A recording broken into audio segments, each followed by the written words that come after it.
I hope you're having a great day. Well, currently we have 1 million plus people from not just India, but across the globe who have been practicing intermittent and dry fasting for a while right now. We've done several videos before explaining the science behind dry fasting and intermittent fasting, the do's and don'ts, what you should be careful of, and the kind of people who can do it. So there's one thing that I am very, very strict about, and that is something called self-discipline. Because if there's anything that we need to achieve in life, it is through self-discipline. So I encourage all the people who are still asking the same old questions of, can we have lemon water during the fast? Can we have a protein shake during the fast? To watch the videos and learn. The easy way out is to give you the answer right now, but then you don't learn the science and you make this concept of intermittent and dry fasting into a fad.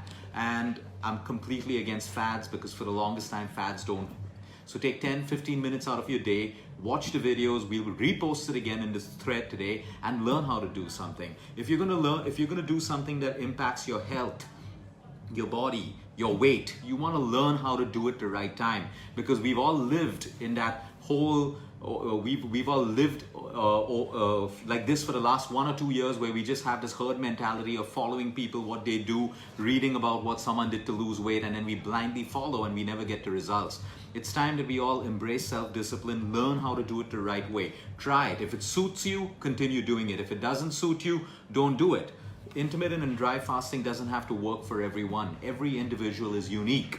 Okay, what works for you doesn't have to work for someone else. You may have a different work schedule. You may have a different sleep schedule. You may be working in shifts. So it may be different for you, but unless you learn and try, your body is the only thing that can actually give you biofeedback and tell you whether intermittent fasting suits you or not, whether dry fasting suits you or not. Your body is the only mechanism that can tell you whether 12, 13, 14, 15, 16, 17, 18, 19 or 20 hours is the interval that you should be fasting for. No one can tell you that. No doctor, no nutritionist, no scientist can tell you exactly how much of time your fasting period should be.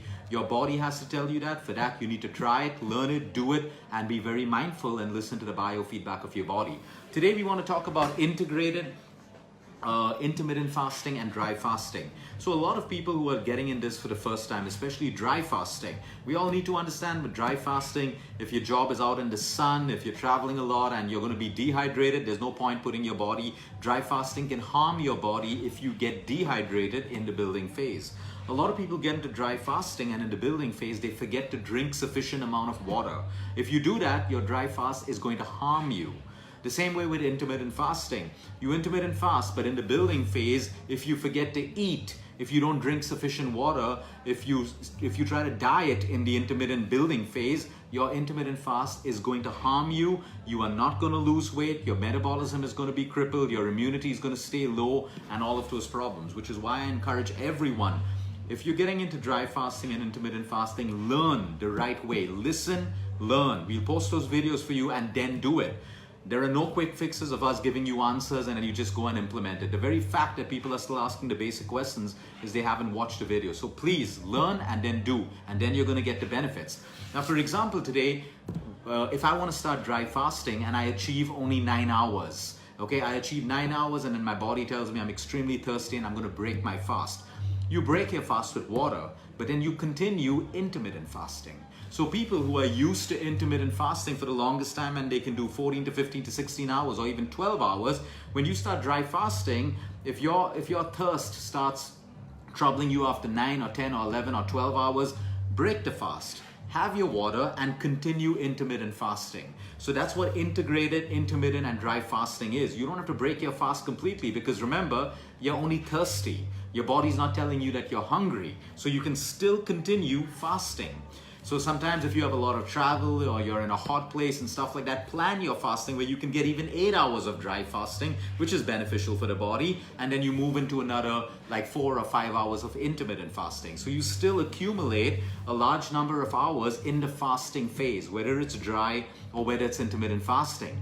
And then maybe the next time, if you broke it at 9 hours, you can move to 10 hours the next time, and then slowly 11 and 12. What I'm seeing from feedback, which is coming globally, is people who started off with 16-hour fasts and 18-hour fasts, today their bodies are clean and they're able to manage with a fasting window of just 12 hours, which is also great, but we're constantly comparing ourselves to people who are doing 16 and 18 hours, and we're trying to copy them and do the same thing. The cleaner and healthier your body is, the lesser fasting period you require. It's as simple as that. You need more of a fasting period when there's more elimination to be done. But if you don't need that, at the same time, there are some people who can go on to 16, 17, 18 hours and they still don't feel like breaking their fast.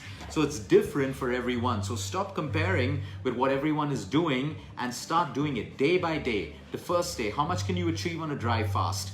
Mix it with intermittent fasting. If you can do 12 hours straight of dry fasting, that's all that your body needs. Break your fast, go ahead, start eating and start drinking. It's extremely important, again, how you break your fast, what you eat in the building phase, and all of these things.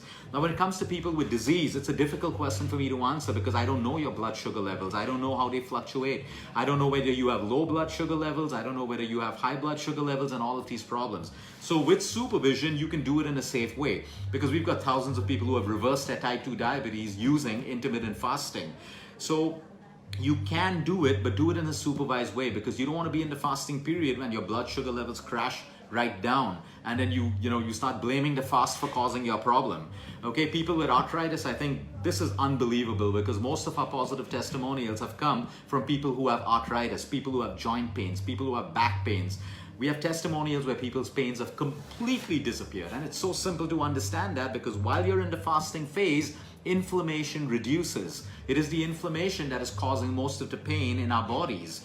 We have people whose guts are getting healed when they are in a fasting phase. We've got people whose skin is better. Their weight loss is a byproduct. There's a whole category of people who keep messaging and saying, hey Luke, I'm intermittent fasting for 2 weeks and I haven't lost an inch of weight. That's because your intention is wrong. Intermittent fasting is not a weight loss diet. Intermittent fasting is a fasting program that will help you boost your immunity, reduce inflammation, clean out acids from your body, and when all of that happens, your body is in a better position to lose weight. So if you come in with the wrong intention to use it as weight loss, you're making it a fad, you are not going to meet your goal. It's as simple as that. So for once, as human beings, we need to start using a little bit of common sense, a little bit of self-discipline and understanding and take one day at a time. This is a very, very powerful system of working.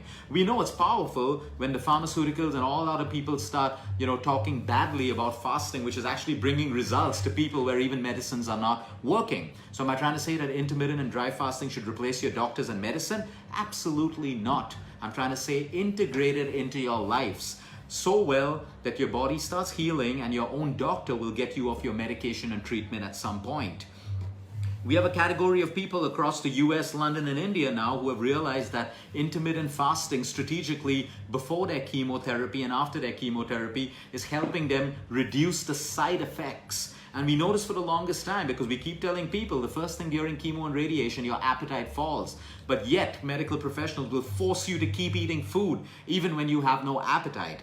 No matter how much you force feed a patient, it's not going to be worthwhile for that patient because you're going to create more acids, you're going to deplete digestive enzymes, and the patient isn't going to put on weight like that through force feeding. So we need to understand that putting on weight can happen also when the body is clean from acids and toxins. So you see, we're getting so many different testimonials, so much of different insights from different people because people are different and people are unique. So try the fasting. Whether you're sick, of course, do it under medical supervision. Try it. Don't start with 16 or 18 hours. Start with 9 and 10 and 11 and 12. A lot of people with acidity say, oh, I get more acidic. You will. The first 1 or 2, 3 days, you will get more acidic because your body's cleaning out all of the acids. So it needs to surface before it can come out of your system. Now, a lot of people also say, Luke, but you also say don't keep long gaps between your meal. Intermittent fasting is not long gaps between your meal. It is eating according to your biological clock. So if I start intermittent fasting at 6 in the evening and tomorrow I start at 9 in the evening and day after I start at 8 in the evening and then the day after I start at 12, I'm confusing my biological clock. I will get acidic. But when I have a fixed period of fasting, maybe give or take 1 or 2 hours, and I maintain that. The same way the sun rises, the sun sets at the same time, that's called a cycle of nature. The same way a woman gets her menstrual cycles and all of that stuff, that's called a cycle of nature. So we need to follow a cycle of nature for fasting as well. If we keep changing our fasting timing, your body gets confused, and then the long gap, it thinks, it doesn't know whether it's going to get food or not. So it starts producing more acid. So you need to be disciplined even with your intermittent and dry fasting cycles. So coming back to the integrated system of intermittent and dry fasting, it's perfect for you. Sometimes you may do 15 hours of intermittent or 12 hours of intermittent, and you realize, hey, I'm not hungry. Listen, stop drinking water after a while. Add on 3 hours or 4 hours more of dry fasting. So you can integrate it, start off by intermittent fasting and move into dry fasting, or you can start off with dry fasting and add a couple of hours of intermittent fasting as well. So you have control over the entire cycle of your fasting phase, and that's what adds value to the human body. So let's not make this a fad. Let's understand. We're going to post the videos again. Watch the videos, learn, understand. Anything that we learn and understand, we're able to do. If we don't understand and we're doing it for the sake of understanding, when we don't get the results, if we do it for the sake of doing, then we get demotivated, we start blaming, we start complaining, and then the only loser is the person who complains and blames. So you may want to try integrated fasting right now. Remember, we're approaching the summer season. The number one thing is, if you go into dehydration, your fast is going to hurt you. As simple as that. So respect the elimination phase and respect the building phase. Have a great day, everyone. Until next time, eat smart, move more, sleep right, and breathe deep. And yes, I have another point as well. We have young girls and boys, teenagers, and even children moving into intermittent and dry fasting cycles, listening to their body's instinct. You see, we have this habit of force feeding our children every 3 hours and 4 hours, thinking that the more food we feed them, the more they'll grow. Well, the only way we've grown that we see as human and adults is this way and not that way. Growth is different. You need growth hormones, you need the right amount of hormones, you need the right amount of protein and all of that stuff. So just feeding your children carbs and expecting them to grow tall isn't really going to work for you. Growth is a natural process that is not dependent on how much of food and how much of overeating we put ourselves through or our children through. So sometimes if your child is not hungry in the morning, do not give them breakfast. Do not force them to eat. They will eat when they are hungry, because you see, children are born without all these layers and mindsets. They follow a natural cycle of nature, and it's us human beings who try to change that, and we bring on more problems. So we have to make informed decisions when it comes to our children and ourselves regarding our health. Have a great day, everyone.